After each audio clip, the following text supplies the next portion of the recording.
Hundreds of Chileans have taken to the streets of the capital to mark the 3-year anniversary of a social uprising, which propelled the South American country to draft a new constitution that was rejected by voters last month. The demonstrators, many of them young students, wore goggles and face masks as protection against tear gas on Tuesday. They stopped traffic on Santiago's central Alameda Avenue, erected burning barricades and blocked access to several metro stations.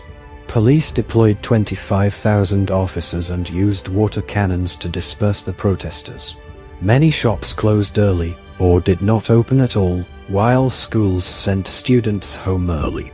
"We have gained nothing in the 3 years since the movement began," said Andrea Valdebenito, a 43-year-old social worker who was among those gathered.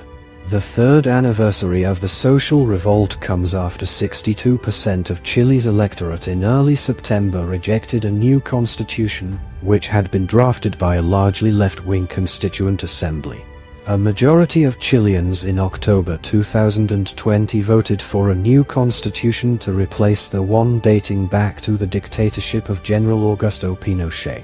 The push for a new Magna Carta emerged during the 2019 social protests, which saw millions of Chileans take to the streets to demand better health care, education, pensions, housing and other services.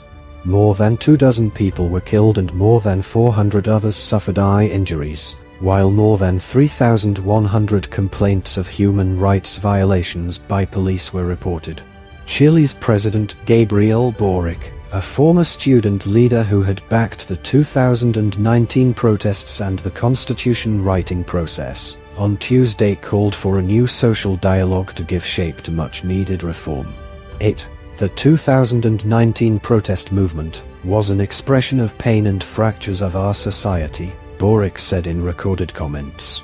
The president, who took office in March on a promise to turn the deeply unequal country into a greener, more egalitarian, welfare state, has seen his approval rate drop in recent weeks. He shuffled his cabinet less than 48 hours after Chileans rejected the new constitution, describing the referendum results as one of the most politically difficult moments that the young leader has had to face.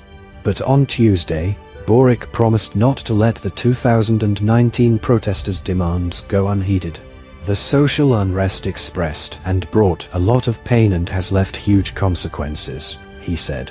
We will not allow it to be in vain. We cannot be the same as a society after this experience. We cannot make the same mistakes.